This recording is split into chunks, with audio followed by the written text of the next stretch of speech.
Bom dia, irmãos. Irmãos, na exortação de hoje, eu vou trazer novamente a história de José. Por quê? Porque eu acho que a história de José é uma história assim muito rica, que para toda a dificuldade que a gente tem ali, eu vejo uma lição, uma nova renovação ali na história de José, que é uma história que eu gosto demais, vocês sabem. Acho que todo mês eu trago aqui alguma exortação sobre a história de José. Gênesis 50, versículo 20, diz o seguinte, a palavra de Deus.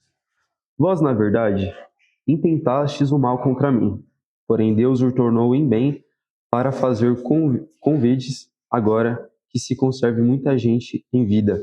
Dando um contexto rápido aqui, essa parte é basicamente quando José está falando com seus irmãos, né, quando José já tinha sido exaltado no Egito, já tinha sido um grande nome no Egito, e seus irmãos estavam ali para escutar o que ele tinha a falar e tudo mais. E basicamente José falou, vocês que fizeram tão mal a mim, Deus converteu todo o mal que vocês fizeram comigo em bem. Então Deus me colocou aqui. Só que, às vezes, irmãos, a gente acaba... todo mundo aqui já pediu ou tem alguma coisa pedindo a Deus. Por exemplo, seja uma vaga de emprego, seja um laudo médico de que você foi curado de uma doença e que é uma coisa que a gente acha que está demorando demais para chegar. Por que Deus acaba permitindo que essas coisas demorem? Não é porque Deus é um Deus cruel, que Ele quer ver você se humilhando, quer ver você sofrendo, quer ver você definhando, pedindo aquela coisa a Ele. É porque antes de Deus te colocar em uma posição de sucesso, de prestígio, Ele precisa te moldar, para que você não faça besteira quando você estiver lá em cima. José, ele foi revelado para José que ele governaria sobre seus irmãos através da visão em que o feixe dele sobe e os dos seus irmãos ficam em volta do dele, mostrando que ele de fato iria governar sobre eles. Mas antes, ali, entre a gente colocar uma linha reta entre o sonho, ali a visão que José teve e o castelo que ele virou governador, a gente tem muitos acontecimentos aí dentro dessa linha do tempo. Entre isso, a principal, que eu acredito, foi a rejeição dos seus irmãos, porque os seus irmãos se uniram e o venderam como escravo. Foi a injustiça quando ele foi acusado de ter tentado agarrar uma mulher, a mulher de seu senhor. A prisão, quando José foi preso. E o silêncio de Deus, quando ele clamava a Deus e não escutava nada e acabou desanimando um pouco. Então, entre a visão e o palácio, a gente teve muitos acontecimentos aí ruins. Só que tudo isso, pelo incrível que pareça, não era abandono de Deus. Deus não tinha abandonado José. Tudo isso fazia parte do molde que Deus estava fazendo para ele. Por que isso? Eu não sei do caráter nem do coração de José, mas você ser vendido pelos seus irmãos não é uma coisa fácil. Não é uma coisa que ele foi do agrado dele, eu acredito.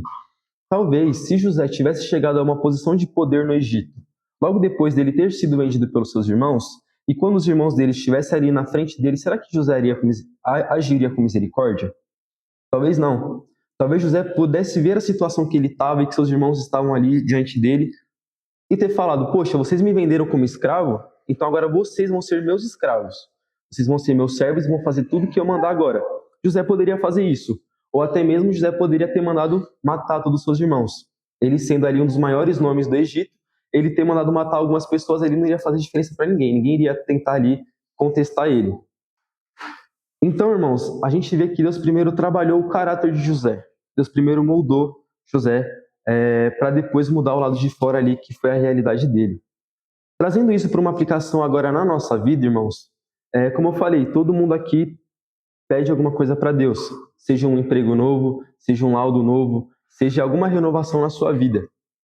Mas a gente tem que tomar cuidado com os nossos erros, em como está o nosso caráter e como está a nossa mente hoje.